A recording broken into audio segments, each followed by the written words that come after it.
El pacificador.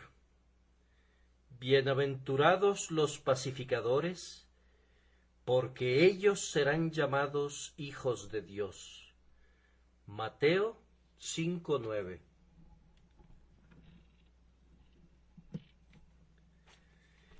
Esta es la séptima bienaventuranza. El número 7 está rodeado siempre de un halo de misterio. Era el número que denotaba la perfección entre los hebreos, y parecería que el Salvador colocó al pacificador allí, como si casi se aproximara al hombre perfecto en Cristo Jesús. Aquel que quisiera alcanzar la bienaventuranza perfecta, en la medida que pudiera gozarse en la tierra, debería esforzarse por alcanzar esta séptima bendición y convertirse en un pacificador. Hay también un significado en la posición del texto si toman en cuenta el contexto. El versículo que le precede habla de la bienaventuranza de los de limpio corazón, porque ellos verán a Dios. Es bueno que entendamos esto. Hemos de ser primeramente puros, después pacíficos. Nuestro carácter pacífico no ha de hacer nunca un pacto con el pecado, ni una alianza con lo malvado. Debemos poner nuestros rostros como pedernales contra todo lo que sea contrario a Dios y a su santidad. Una vez que hayamos establecido eso en nuestras almas, podremos avanzar hacia el carácter pacífico para con los hombres. Y el versículo que sigue a continuación de mi texto también parece colocado allí a propósito. Independientemente de cuán pacíficos seamos en este mundo, seremos tergiversados y malentendidos, y eso no debe sorprendernos, pues incluso el príncipe de paz, por su propio carácter pacífico, trajo fuego a la tierra. Él mismo, aunque amó a la humanidad y no hizo mal, fue despreciado y desechado entre los hombres, varón de dolores, experimentado en quebranto. Por tanto, para que el de pacífico corazón no se sorprenda cuando se encuentre con el enemigo, se agrega en el siguiente versículo: bienaventurados los que padecen persecución por causa de la justicia, porque de ellos es el reino de los cielos. De esta manera los pacíficos no solamente son declarados bienaventurados, sino que son circundados de bendiciones. Señor, danos gracia para ascender a esta séptima bienaventuranza. Purifica nuestras mentes para que podamos ser primeramente puros, después pacíficos, y fortifica nuestras almas para que nuestro carácter pacífico no nos conduzca a la sorpresa ni a la desesperación cuando seamos perseguidos por tu causa entre los hombres. Ahora procuraremos adentrarnos en el significado de nuestro texto. Quisiéramos tratarlo, con la ayuda de Dios, de la siguiente manera. Primero, vamos a describir al pacificador. En segundo lugar, vamos a proclamar su bienaventuranza. En tercer lugar, vamos a ponerlo a trabajar. Y luego, en cuarto lugar, permitiremos que el predicador se convierta en un pacificador. Primero, describamos al pacificador. El pacificador, aunque es distinguido por su carácter, tiene la misma posición externa y la misma condición de otros hombres. En todas las relaciones de la vida se encuentra exactamente igual que los demás hombres. Así, el pacificador es un ciudadano y, aunque es cristiano, recuerda que el cristianismo no requiere que renuncie a su ciudadanía, sino que la use para dignificarla para la gloria de Cristo. Por esto el pacificador, como ciudadano, ama la paz.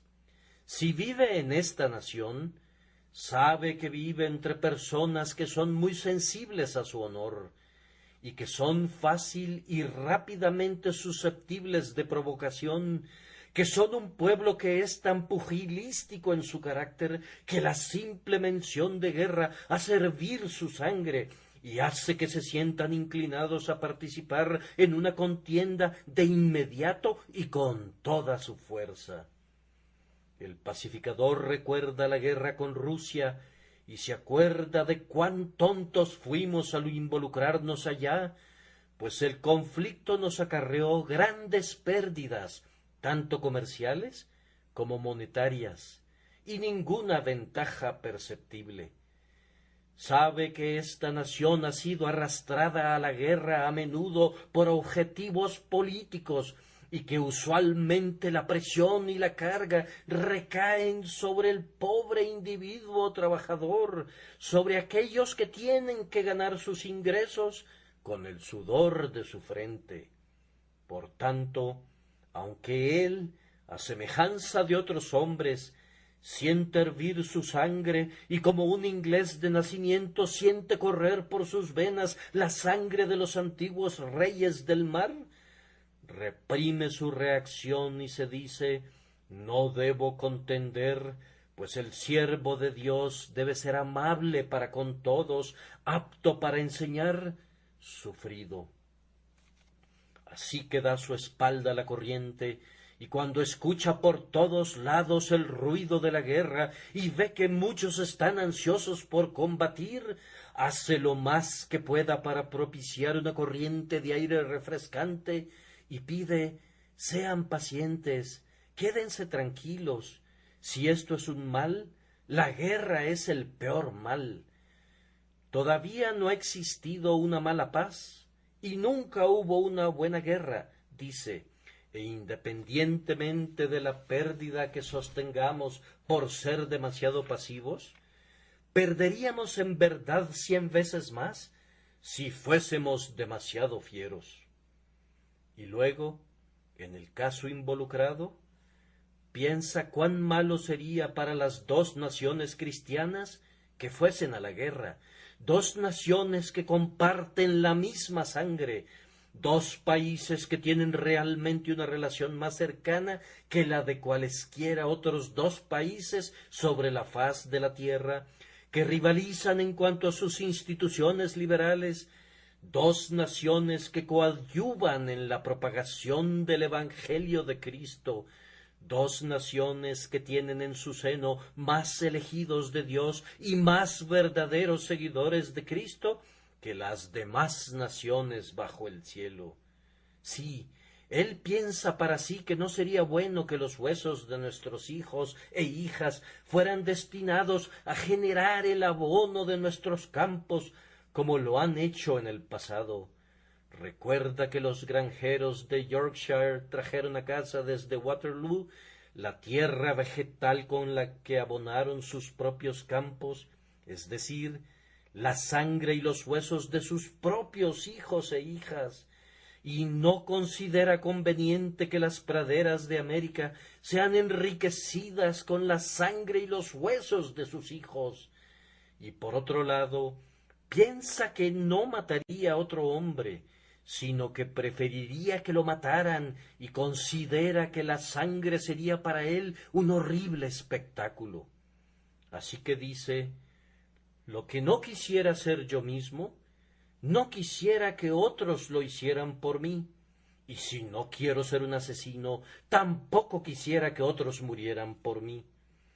En visión camina por un campo de batalla, oye los gritos de los moribundos y los gemidos de los heridos. Sabe que los propios conquistadores han dicho que todo el entusiasmo de la victoria no ha sido capaz de erradicar el horror de la terrible escena posterior al combate. Así que dice: no, paz, paz. Y si tuviera alguna influencia en la comunidad británica, si fuera un miembro del Parlamento, Si escribiera en los periódicos, si hablara desde la tribuna, diría: analicemos muy bien esto antes de que nos apresuremos a esta contienda. Debemos preservar el honor de nuestro país. Debemos mantener nuestro derecho de ofrecer asilo a quienes huyan de sus opresores. Debemos procurar que Inglaterra sea siempre el hogar seguro de todo rebelde que huya de su rey, y sea un lugar del que los oprimidos no fueran expulsados nunca por la fuerza de las armas. Pero a pesar de todos estos argumentos, dice, ¿no puede mantenerse todo esto sin necesidad del derramamiento de sangre? Y les pide a los oficiales de la ley que analicen muy bien todo y traten de comprobar si, tal vez, sólo se cometió un descuido que pudiera ser perdonado y condonado sin necesidad del derramamiento de sangre y sin necesidad de desenvainar la espada.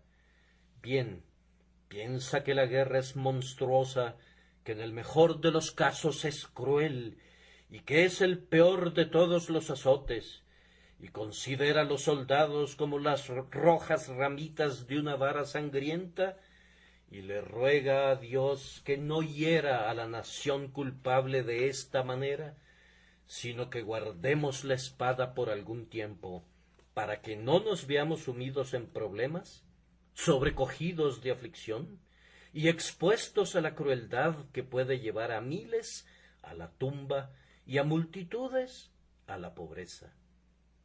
Así actúa el pacificador, y siente que mientras actúa así, su conciencia lo justifica y es bienaventurado, y los hombres reconocerán un día que él era uno de los hijos de Dios.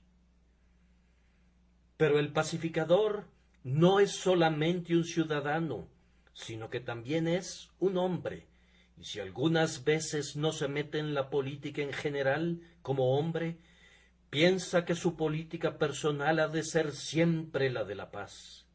Por ello, si viera su honor manchado, no lo defendería. Considera que enojarse con su semejante sería una mayor mancha para su honor que soportar un insulto. Escucha que otros dicen: si pisoteas a un gusano, respingará. Pero él dice: yo no soy un gusano, sino un cristiano, y por eso no respingo, excepto para bendecir la mano que me golpea y para orar por aquellos que malignamente abusan de mí. Tiene su temperamento, pues el pacificador puede enojarse, y ay del hombre que no se enoje. Sería como Jacob, que cojeaba de su cadera, pues la ira es uno de los pies santos del alma cuando se dirige en la dirección correcta. Pero aunque se enoje, ha aprendido el mandamiento: airaos, pero no pequéis, y no se ponga el sol sobre vuestro enojo. Cuando está en casa, el pacificador busca estar en armonía con sus sirvientes y con los de casa. Prefiere tolerar muchas cosas antes que decir una palabra inoportuna, y si tiene que reprender, siempre lo hace con amabilidad, diciendo: ¿por qué haces esto? ¿Por qué haces esto? No con la severidad de un juez, sino con la ternura de un padre. El pacificador podría aprender una lección, tal vez, de una historia que descubrí la semana pasada cuando leía la vida del señor John Wesley. Cuando Wesley iba en un barco con rumbo a América en compañía del señor Oglethorpe, quien había sido nombrado gobernador de Savannah, un día escuchó un gran ruido en la cabina del gobernador. Así que el señor Wesley fue allá, y el gobernador le dijo: me atrevería a decir que usted quiere saber a qué se debe todo este ruido, señor. Tengo un buen motivo para ello. Usted sabe, señor, dijo, que el único vino que bebo es el de Chipre, pues es muy necesario para mí. Lo subí a bordo, y este pillo sirviente mío, este Grimaldi, se lo ha bebido todo. Haré que lo azoten en la cubierta del barco, y lo embarcaremos a la fuerza en el primer buque de guerra que nos encontremos. Será enganchado al servicio de su majestad y le irá muy mal, pues le haré saber que yo nunca olvido. Su señoría, le respondió el señor Wesley, entonces yo espero que usted no peque nunca.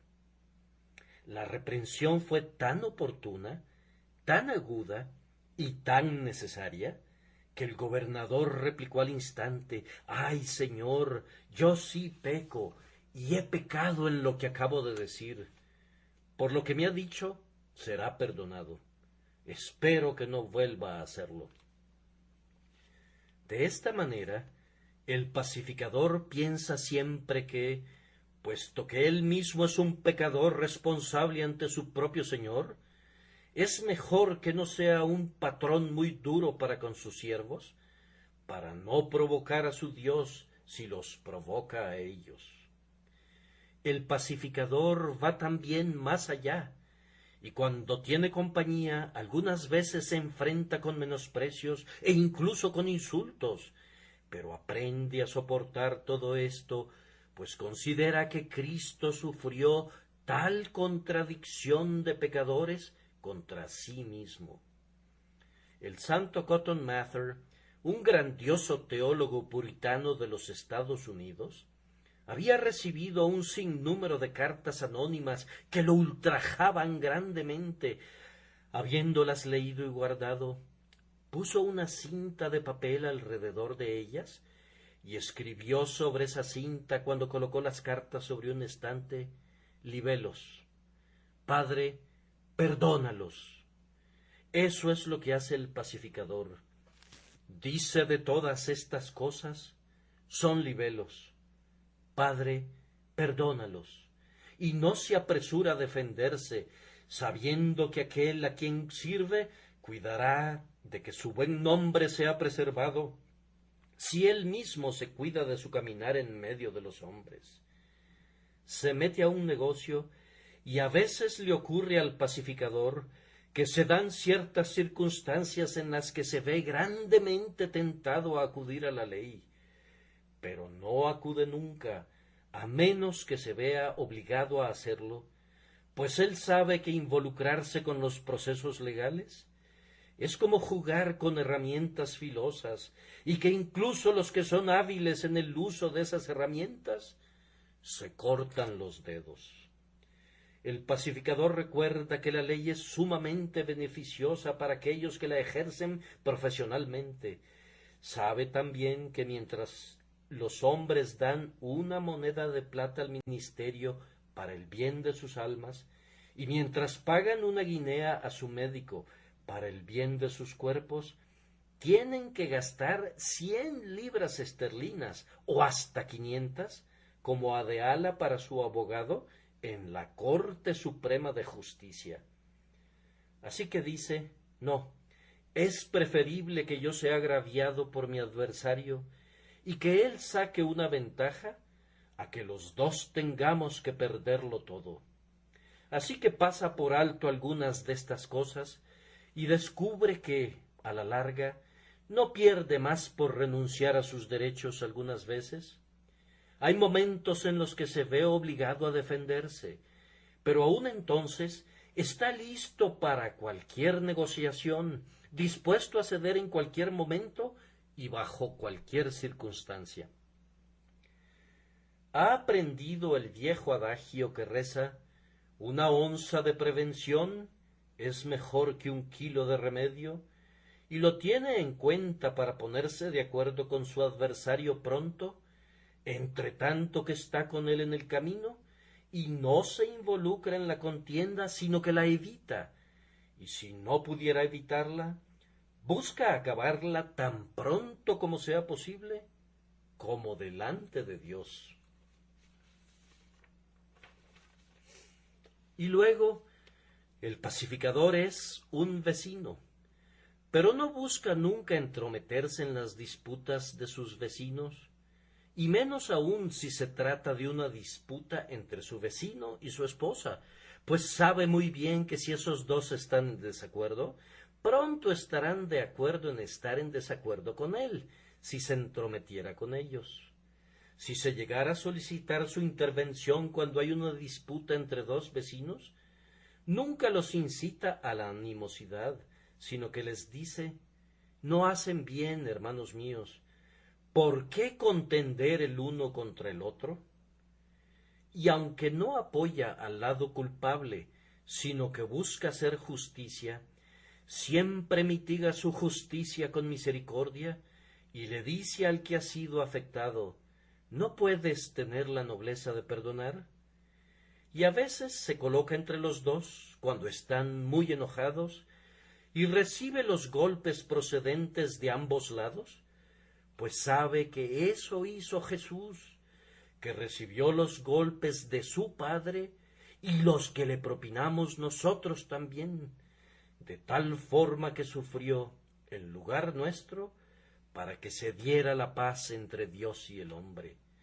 Así actúa el pacificador siempre que es llamado a realizar sus buenos oficios, y más especialmente si su condición le permite hacerlo con autoridad.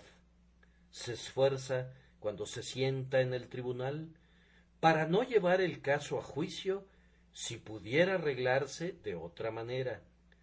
Si se tratara de un ministro y hubiere una diferencia en medio de su pueblo, no se mete en detalles, pues sabe muy bien que hay mucha chismografía vana.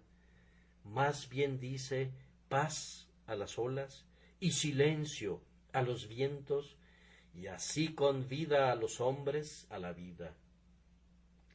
Tienen tan poco tiempo para convivir juntos, piensa, que sería conveniente que vivieran en armonía. Así que afirma: cuán bueno y cuán delicioso es habitar los hermanos juntos en armonía.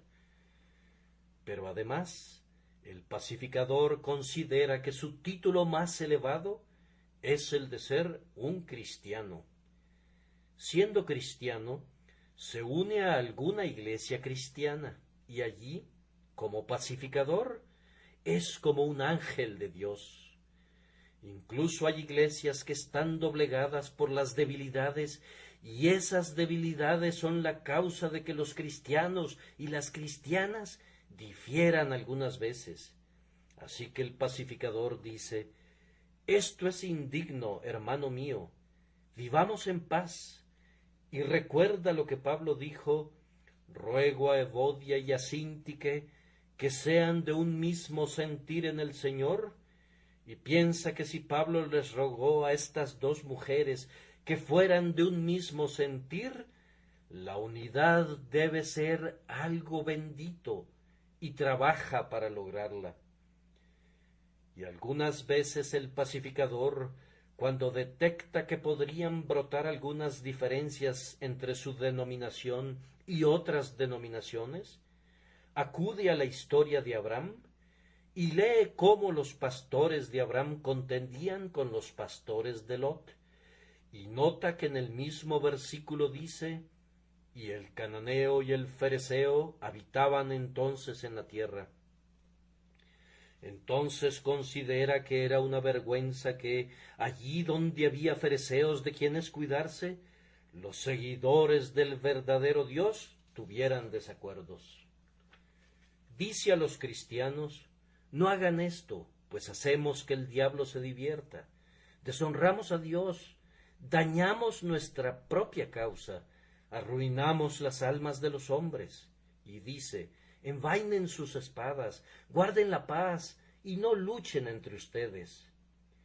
Quienes no son pacificadores, cuando son recibidos en la iglesia, altercarán por causa de la más pequeña insignificancia, diferirán acerca del más nimio punto, y hemos conocido iglesias rasgadas en pedazos y cismas perpetrados en los cuerpos cristianos por causa de cosas tan insensatas que un hombre sabio no podría percibir la causa, por cosas tan ridículas que un hombre razonable las habría pasado por alto. El pacificador dice: seguid la paz con todos. especialmente ora para que el Espíritu de Dios, que es el Espíritu de paz, descanse sobre la Iglesia en todo momento, haciendo uno de todos los creyentes, para que siendo uno en Cristo, el mundo sepa que el Padre ha enviado a su Hijo al mundo, pues su misión fue anunciada con un cántico angélico: Gloria a Dios en las alturas y en la tierra paz, buena voluntad para con los hombres. Ahora, yo confío que en la descripción que he hecho del pacificador haya podido describir a algunos de ustedes, pero me temo que la mayoría tendría que decir: bien, en muchos aspectos me quedo corto. Sin embargo, yo todavía agregaría esto: si hubiese dos cristianos aquí presentes que tengan alguna diferencia entre ellos, yo quisiera ser un pacificador y les pediría que fuesen también pacificadores. Dos espartanos habían altercado entre ellos, y el rey de Esparta, Aris, ordenó que ambos se reunieran con él en un templo. Cuando ambos llegaron allí, escuchó sus respectivas quejas y le dijo al sacerdote: cierra con llave las puertas del templo. Estos dos no podrán salir nunca hasta que lleguen a un acuerdo. Y allí, dentro del templo, dijo, es impropio diferir. Así que eliminaron de inmediato sus diferencias y se fueron. Si esto se hizo en el templo de un ídolo, con mayor razón debe hacerse en la casa de Dios. Y si el espartano pagano hizo esto, con mayor razón debe hacerlo el cristiano, el creyente en Cristo. En este preciso día, aléjense de toda amargura y de toda malicia, y díganse el uno al otro: si en algo me has ofendido, queda perdonado. Y si en algo te he ofendido, confieso mi error, que la disensión quede subsanada, y como hijos de Dios, guardemos la unión del uno para con el otro. Bienaventurados aquellos que puedan hacer esto, pues bienaventurados son los pacificadores. Habiendo descrito de esta manera al pacificador, seguiría adelante para declarar su bienaventuranza. Bienaventurados los pacificadores, porque ellos serán llamados hijos de Dios. Un triple reconocimiento está implicado. Primero, es bienaventurado. Esto es, Dios lo bendice, y yo sé que aquel a quien Dios bendice es bendito, y aquel a quien Dios maldice es maldito. Dios le bendice desde el más alto cielo. Dios le bendice a semejanza de Dios.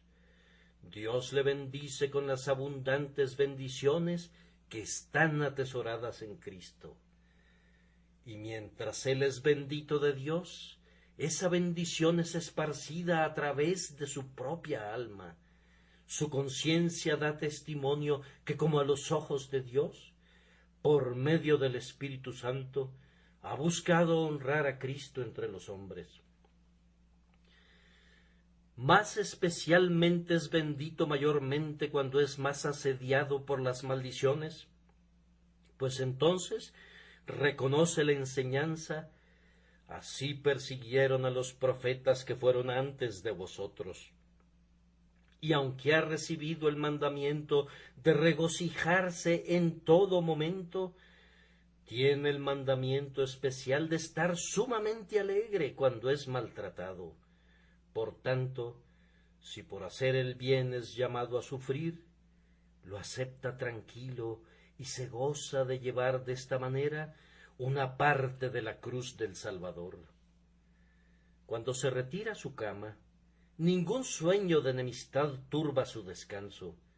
Se levanta y se va a su trabajo y no teme el rostro de ningún hombre, pues puede decir: solo tengo en mi corazón amistad hacia todos, y si es atacado por la calumnia o sus enemigos fraguan una mentira en su contra, puede decir a pesar de todo: el que forjó y el que lanzó el dardo, ambos cuentan en mi corazón con un interés de hermano. Amando a todos, es de esta manera pacífico en su propia alma, y es bienaventurado como uno que hereda la bendición del Altísimo. Y con cierta frecuencia sucede que es bendecido incluso por el malvado, pues aunque no le quisieran decir nada bueno, no pueden evitarlo. Venciendo el mal con el bien, ascuas amontonará sobre sus cabezas y derretirá la frialdad de su enemistad, hasta que ellos mismos lleguen a decir: es un buen hombre. Y cuando muera, aquellos a quienes ha reconciliado dirán sobre su tumba: sería muy bueno que el mundo viera a más personas semejantes a él. No habría ni la mitad de refriegas, ni la mitad del pecado que hay, si hubiera más personas semejantes a él. En segundo lugar, podrán observar que el texto no dice únicamente que es bienaventurado, sino que agrega que es uno de los hijos de Dios. Esto es por adopción y gracia, pero la pacificación es una dulce evidencia de la obra interna del Espíritu pacificador. Además, como un hijo de Dios, tiene una semejanza a su Padre que está en el cielo. Dios es pacífico, longánimo y tierno, lleno de misericordia, piedad y compasión. Así es este pacificador. Siendo a semejanza de Dios, lleva la imagen de su Padre. De esta manera da testimonio a los hombres de que es uno de los hijos de Dios. Como uno de los hijos de Dios, el pacificador tiene acceso a su Padre. Se acerca a él con confianza, diciendo: Padre nuestro que estás en los cielos, cosa que no se atrevería a decir si no pudiera argumentar con una clara conciencia: perdónanos nuestras deudas, como también nosotros perdonamos a nuestros deudores. Siente un lazo de hermandad con el hombre, y por eso siente que puede regocijarse en la paternidad de Dios. Se acerca con confianza y con intenso deleite a su Padre que está en el cielo, pues es uno de los hijos del Altísimo, que hace el bien tanto al malagradecido como al que es malo. Y todavía hay una tercera palabra de reconocimiento en el texto: serán llamados hijos de Dios. No solamente lo son, sino que serán llamados así. Esto es, incluso sus enemigos los llamarán así. Incluso el mundo dirá: ¡ah! Ese hombre es un hijo de Dios. Tal vez, amados, no hay nada que impacte tanto a los impíos como el comportamiento pacífico de un cristiano bajo los insultos. Hubo una vez un soldado en la India, un tipo muy fornido, que había sido, antes de alistarse en el ejército, un pugilista, y después había realizado muchos hechos de valor. Cuando fue convertido a través de la predicación de un misionero, todos sus compinches lo convirtieron en el hazmerreír. Consideraban imposible que un hombre que hubiera sido como él se convirtiera en un cristiano pacífico. Así que un día, cuando celebraban una comida, uno de ellos le arrojó protervamente a su cara y a su pecho un recipiente lleno de sopa escaldante. El pobre hombre rasgó sus vestidos para secarse el hirviente líquido, y sin embargo, guardando su compostura en medio de su excitación, dijo: «Yo soy un cristiano, ¿yo debo esperar esto?», y le sonrió. El que lo hizo comentó: «Si yo hubiera sabido que lo tomarías de la manera que lo hiciste, no lo habría hecho nunca. Lamento haberlo hecho». La paciencia del hombre reprendió a la malicia de ellos, y todos dijeron que era un cristiano. De esta manera fue llamado un hijo de Dios. Vieron en él una evidencia que era para ellos sumamente impactante, porque sabían que ellos no podrían haber hecho lo mismo. Cuando el señor Kilpin de Exeter iba caminando un día por la calle, un hombre malvado lo empujó desde la calle para que cayera en el cauce, y cuando caí en el cauce, el hombre dijo: «Cae allí, John Bunyan, pues eso es lo único bueno para ti». El señor Kilpin se levantó y prosiguió su camino, y cuando posteriormente este hombre quiso saber cómo había reaccionado al insulto, quedó muy sorprendido cuando todo lo que le dijo el señor Kilpin fue que había recibido más honra que deshonra, pues para ser llamado John Bunyan valía la pena ser revolcado en el cauce 1000 veces. Entonces el que había hecho esto dijo que Kilpin era un buen hombre. Así que aquellos que son pacificadores son llamados hijos de Dios. Ellos lo demuestran al mundo de tal manera que los propios ciegos tienen que ver y los propios sordos tienen que oír que Dios verdaderamente está en ellos. Oh, que tuviésemos la suficiente gracia para ganar este bendito reconocimiento. Si Dios te ha llevado lo suficientemente lejos, querido lector, para tener hambre y sed de justicia, te ruego que no ceses de tener hambre hasta que te hubiere llevado a ser un pacificador, para que puedas ser llamado un hijo de Dios. Pero ahora, en tercer lugar, he de esforzarme para poner a trabajar al pacificador. Ustedes tienen que hacer mucho trabajo, no lo dudo, en sus propios hogares y en sus propios círculos de conocidos. Vayan y háganlo. Recordarán bien aquel texto de Job: ¿se comerá lo desabrido sin sal? ¿Habrá gusto en la clara del huevo? Y por medio de esta frase Job quería que supiéramos que las cosas desabridas tienen que ser acompañadas de algo más, pues de lo contrario no serían agradables al paladar. Ahora nuestra religión es algo desabrido para los hombres. Le tenemos que poner sal, y esta sal tiene que ser nuestra quietud y nuestra disposición de ser pacificadores. Entonces aquellos que hubieran evadido nuestra religión cuando estaba sola dirán al comprobar que va acompañada de sal: esto es bueno, y podrán encontrar un sabor grato en esta clara del huevo. Si quisieran que su piedad fuese reconocida por los hijos de los hombres, hagan una obra clara y limpia en sus propias casas, expurgando la vieja levadura, para que puedan ofrecer un sacrificio a Dios que sea piadoso y celestial. Si tienen algunas trifulcas entre ustedes o divisiones, les ruego que así como Dios los perdonó por causa de Cristo, ustedes se perdonen también. Por el sudor sangriento de aquel que oró por ustedes, y por las agonías de aquel que murió por ustedes, y que al morir dijo: Padre, perdónalos, porque no saben lo que hacen. Perdonen a sus enemigos, y sigan el mandato: orad por los que os ultrajan y os persiguen, y bendecid a los que os maldicen. Que siempre se diga de ti como cristiano: ese hombre es manso y humilde de corazón, y prefiere soportar una injuria que provocar alguna injuria a otro.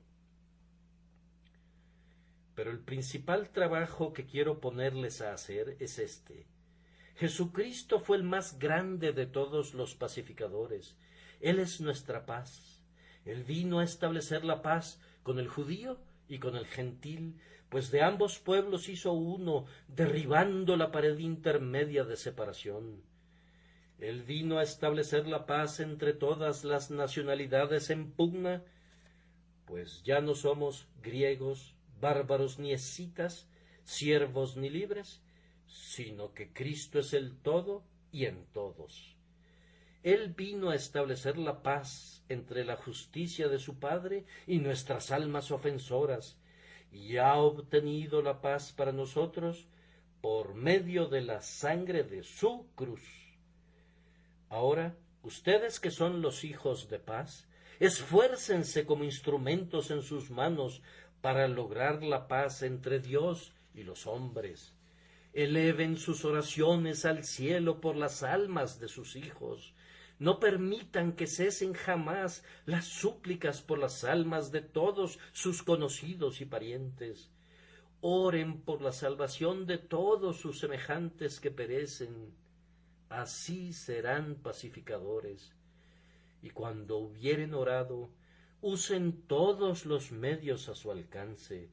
Prediquen, si Dios les ha dado esa habilidad, prediquen la palabra de vida que reconcilia con el Espíritu Santo enviado del cielo.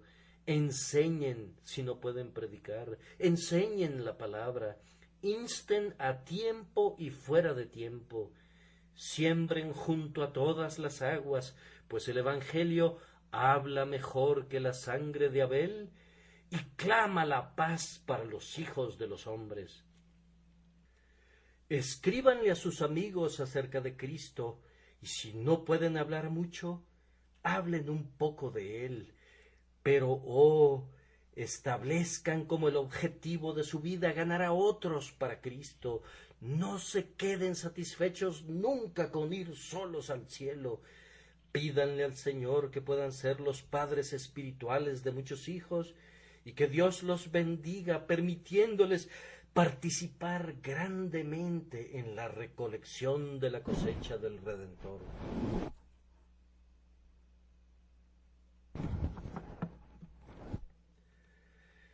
Doy gracias a Dios porque hay muchos entre ustedes que están vivos al amor de las almas. Mi corazón se alegra cuando oigo acerca de las conversiones y cuando recibimos a los convertidos, pero me siento más alegre cuando muchos de ustedes, convertidos por mi propia instrumentalidad bajo Dios, son utilizados como los medios de conversión de otros. Hay hermanos y hermanas aquí que me presentan constantemente, que nos visitaron por primera vez gracias a ellos, sobre quienes vigilaron y oraron y finalmente fueron presentados al ministro para que él oyera su confesión de fe. Esos pacificadores son bienaventurados. Han salvado de muerte un alma y han cubierto multitud de pecados. Los que enseñan la justicia a la multitud resplandecerán como las estrellas a perpetua eternidad. Ellos, en verdad, en el propio cielo, serán llamados hijos de Dios. La genealogía de ese libro, en el que están escritos los nombres de todo el pueblo del Señor, registrará que por medio de Dios el Espíritu Santo, ellos llevaron almas al vínculo de paz a través de Jesucristo. Por último, el ministro tiene ahora que practicar su propio texto y esforzarse por medio de Dios el Espíritu Santo para ser un pacificador esta mañana. Hablo en esta mañana a una multitud de personas que no saben nada de la paz, pues no hay paz, dijo mi Dios, para los impíos. Los impíos son como el mar en tempestad, que no puede estarse quieto, y sus aguas arrojan cieno y lodo. Yo no les hablo movido por algún deseo de establecer una falsa paz con sus almas. Ay de los profetas que dicen paz, paz, y no hay paz. Antes que nada, permítannos hacer un sólido trabajo sobre este asunto, exponer al que no tiene paz el estado bélico de su alma. Oh alma, tú estás en guerra esta mañana con tu conciencia. Has procurado tranquilizarla, pero te remorderá. Has encerrado al cronista de la ciudad de alma humana en un lugar oscuro y has construido una pared delante de su puerta. Pero aun así, cuando le sobrevengan sus espasmos, tu conciencia tronará contra ti y dirá: esto no es correcto. Este es el sendero que conduce al infierno. Este es el camino de la destrucción. Oh, para algunos de ustedes la conciencia es como un fantasma que los ronda de día y de noche. Ustedes conocen el bien, aunque elijan el mal. Se espinan sus dedos con las espinas de la conciencia cuando tratan de cortar la rosa del pecado. Para ustedes el camino que desciende no es fácil. Está vallado y cavado, y hay muchas barras y puertas y cadenas por el camino, pero ustedes pasan por encima de todo ello, resueltos a destruir sus propias almas. Oh, hay una guerra entre ustedes y su conciencia. La conciencia les dice: arrepiéntete, pero ustedes responden: no lo haré. La conciencia les dice: cierra tu tienda el domingo. La conciencia les dice: cambia este sistema de hacer negocios, eso es engañar. La conciencia dice: no se mientan el uno al otro, pues el juez está a la puerta. La conciencia dice: no tomes esa copa de licor, pues convierte al hombre en algo peor que una bestia. La conciencia dice: apártate de esa relación impúdica, acaba con ese mal, cierra tu puerta a la lujuria. Pero ustedes responden: beberé la dulzura aunque me condene, beberé mis copas e iré a los lugares que frecuento, aunque perezca en mis pecados. Hay guerra entre tú y tu conciencia. La conciencia es todavía el vicerregente de Dios en tu alma. Deja que la conciencia hable un momento o dos en esta mañana. No le tengas miedo, es tu buena amiga, y aunque hable rudamente, vendrá el día en que sabrás que hay más música en los propios rugidos de la conciencia que en todas las dulces notas de sirena que adopta la lascivia para engañarte para tu ruina. Deja que hable tu conciencia, pero, además, hay guerra entre tú y la ley de Dios. Los 10 mandamientos están en tu contra en esta mañana. El primero da un paso al frente y dice: que sea maldito, pues me niega, tiene otro Dios además de mí, su Dios es su vientre, y le rinde homenaje a su lujuria. Todos los 10 mandamientos, como 10 grandes piezas de artillería, están apuntándote el día de hoy, pues has quebrantado todos los estatutos de Dios y has vivido en el olvido diario de todos sus mandatos. Alma, descubrirás que es algo muy duro ir a la guerra contra la ley. Cuando la ley vino en paz, todo el monte Sinaí humeaba, e incluso Moisés llegó a decir: estoy espantado y temblando. ¿Qué harán cuando la ley venga en terror, cuando la trompeta del arcángel te arranque de tu tumba, cuando los ojos de Dios miren llameantes a la culpa de tu alma, cuando los grandes libros sean abiertos y todo tu pecado y tu vergüenza sean publicados? ¿Podrías enfrentarte a una ley airada en aquel día? Cuando los oficiales de la ley den un paso al frente para entregarte a los atormentadores y te arrojen para siempre lejos de la paz y de la felicidad, pecador, ¿qué vas a hacer? ¿Acaso puedes morar en los fuegos eternos? ¿Acaso puedes soportar las quemaduras sempiternas?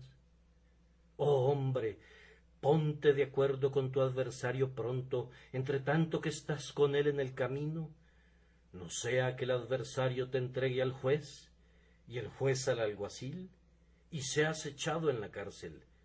De cierto te digo que no saldrás de allí hasta que pagues el último cuadrante. Pero, pecador, ¿estás consciente de que estás en guerra contra Dios en este día? ¿Has olvidado y menospreciado a quien te hizo y ha sido tu mejor amigo? Él te ha alimentado y tú has usado tu fuerza en contra suya.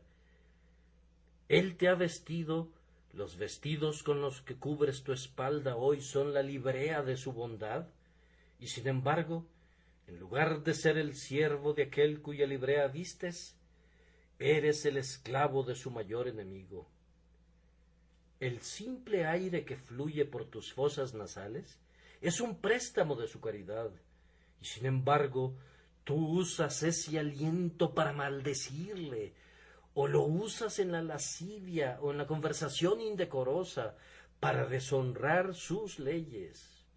El que te hizo se ha convertido en tu enemigo por causa de tu pecado, y tú lo odias hoy y desprecias su palabra. Tú dices, yo no le odio. Alma, entonces te exhorto, cree en el Señor Jesucristo. No, dices tú, no puedo, no haré eso. Entonces le odias. Si lo amaras, guardarías su grandioso mandato. Sus mandamientos no son gravosos, son dulces y fáciles. ¿Creerías en su Hijo si amaras al Padre? Pues todo aquel que ama al que engendró, ama también al que ha sido engendrado por él. ¿Estás así en guerra con Dios? Entonces te encuentras en una terrible condición. ¿Acaso podrías hacer frente al que viene contra ti con 10,000? ¿Podrías enfrentarte con aquel que es todopoderoso, que hace que el cielo se cimbre a su reproche y que quebranta la serpiente tortuosa con una palabra? ¿Esperas poder esconderte de él? ¿Se ocultará alguno, dice Jehová, en escondrijos que yo no lo vea? Si te escondieres en la cumbre del Carmelo, allí te buscaré y te tomaré. Y aunque te escondieres de delante de mis ojos en lo profundo del mar, allí mandaré a la serpiente y te morderá. Aunque cavases hasta el Seol, de allí te tomará mi mano. Y aunque subieres hasta el cielo, de allá te haré descender. La creación es tu prisión, y él puede encontrarte cuando quiera. ¿O acaso piensas que puedes soportar su furia? ¿Acaso son tus costillas de hierro? ¿Acaso son tus huesos de bronce? Aunque lo fueran, se derretirían como cera ante la venida del Señor Dios de los ejércitos, pues Él es poderoso, y como un león despedazará a su presa, y como un fuego devorará a su adversario, porque nuestro Dios es fuego consumidor. Este, entonces, es el estado de cada hombre inconverso y de cada mujer inconversa en este lugar, en este día. Están en guerra con la conciencia, en guerra contra la ley de Dios y en guerra contra el propio Dios. Y ahora entonces, como embajadores de Dios, venimos a tratar de la paz. Les suplico que presten atención. Como si Dios rogase por mi medio, les ruego en nombre de Cristo, reconciliaos con Dios en su nombre. Supongamos que el ministro desapareciera por un momento. Miren y escuchen. Es Cristo quien les habla ahora. Me parece escuchar que les habla a algunos de ustedes. Esta es la manera en que les habla. Alma, yo te amo de todo corazón. No quisiera que estés enemistado con mi Padre. Las lágrimas comprueban la verdad de lo que dice mientras clama: ¿cuántas veces quise juntar a tus hijos como la gallina junta sus polluelos debajo de las alas? Y no quisiste. Sin embargo, dice, vengo a tratar contigo de la paz. Ven luego y estemos a cuenta. Haré contigo pacto eterno, las misericordias firmes a David. Pecador, dice, se te pide que escuches la nota de paz de Dios para tu alma, pues dice así: tú eres culpable y estás condenado. ¿Confesarás esto? ¿Estás dispuesto a deponer las armas ahora y decir: grandioso Dios, yo me someto, no quiero ser más tu enemigo? Si es así, la paz es proclamada a ti. Deje el impío su camino y el hombre inicuo sus pensamientos, y vuélvase a Jehová, el cual tendrá de él misericordia, y al Dios nuestro, el cual será amplio en perdonar. El perdón es presentado gratuitamente a cada alma que se arrepienta sinceramente de su pecado, pero ese perdón debe venir a ti a través de la fe. De esta manera está Jesús aquí este día y señala las heridas sobre su pecho y extiende sus manos sangrantes. Él dice: pecador, confía en mí y vive. Dios ya no te proclama más su fiera ley, sino su dulce, su sencillo evangelio. Cree y vive. El que en él cree no es condenado, pero el que no cree ya ha sido condenado, porque no ha creído en el nombre del unigénito Hijo de Dios. Como Moisés levantó la serpiente en el desierto, así es necesario que el Hijo del Hombre sea levantado, para que todo aquel que en él cree no se pierda, mas tenga vida eterna. Oh alma, ¿se mueve el Espíritu de Dios en ti en este día?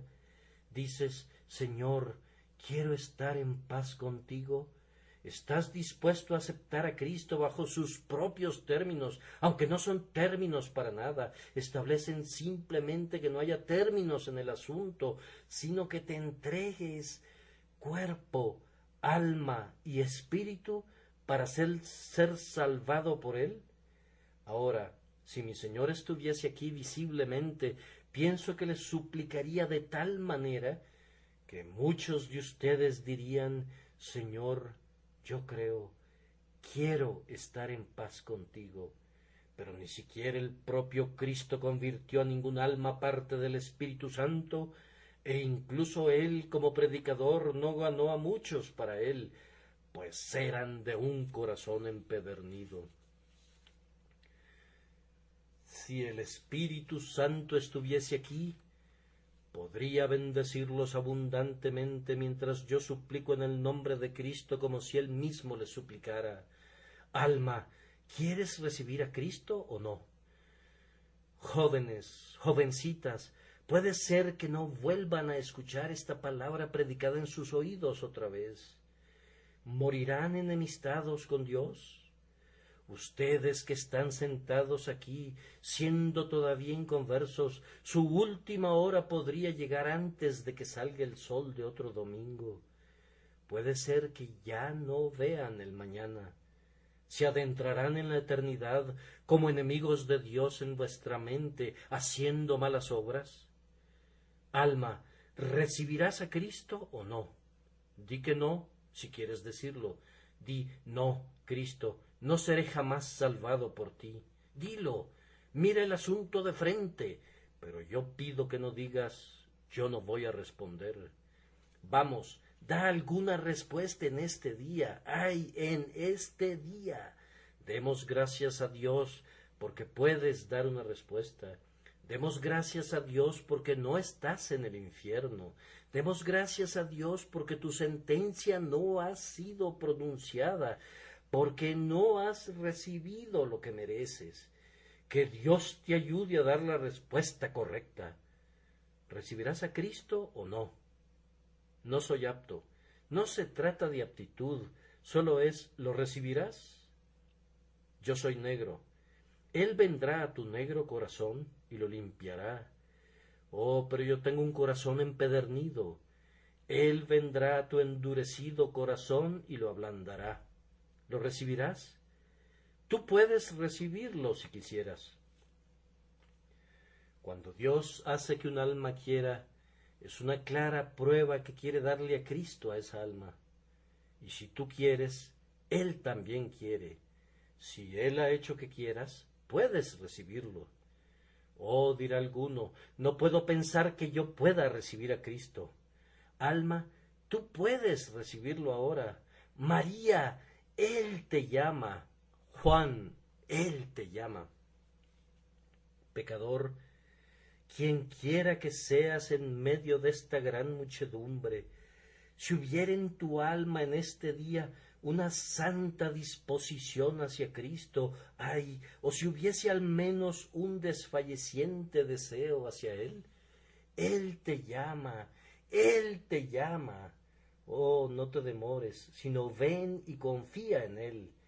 Oh, si yo tuviera un evangelio como este para predicarlo a las almas condenadas del infierno, ¿qué efecto tendría sobre ellas? En verdad, si ellas pudieran oír el evangelio predicado a sus oídos, me parece que las lágrimas regarían sus pobres mejillas y dirían: grandioso Dios, si sólo pudiésemos escapar de tu ira, nos aferraríamos a Cristo. Pero he aquí el evangelio es predicado entre ustedes, es predicado cada día, pero se acostumbran a oírlo, me temo, como una vieja historia.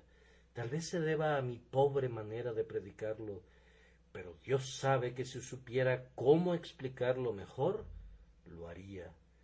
Oh Señor mío, envía un mejor embajador a estos hombres, si eso los atrajera. Envía un intercesor más sincero y un corazón más tierno, si eso los trajera a ti. Pero, oh, atráelos, atráelos. Nuestro corazón anhela ver que sean atraídos. Pecador, ¿recibirás a Cristo o no? Este día es el día del poder de Dios para algunas de sus almas. Lo sé. El Espíritu Santo está tratando con algunos de ustedes. Señor, gánalos, conquístalos, domínalos. Tal vez digas: sí, feliz día, quiero ser conducido en triunfo, cautivo al grandioso amor de mi Señor. Alma, esto ha sido hecho, si tú crees. Confía en Cristo, y tus múltiples pecados son todos perdonados. Arrójate a los pies de su amada cruz y di: como gusano culpable, débil y desvalido, me arrojo en tus brazos. Sé tú mi fortaleza y mi justicia, mi Jesús y mi todo. Y si Él te rechazara, cuéntanoslo todo.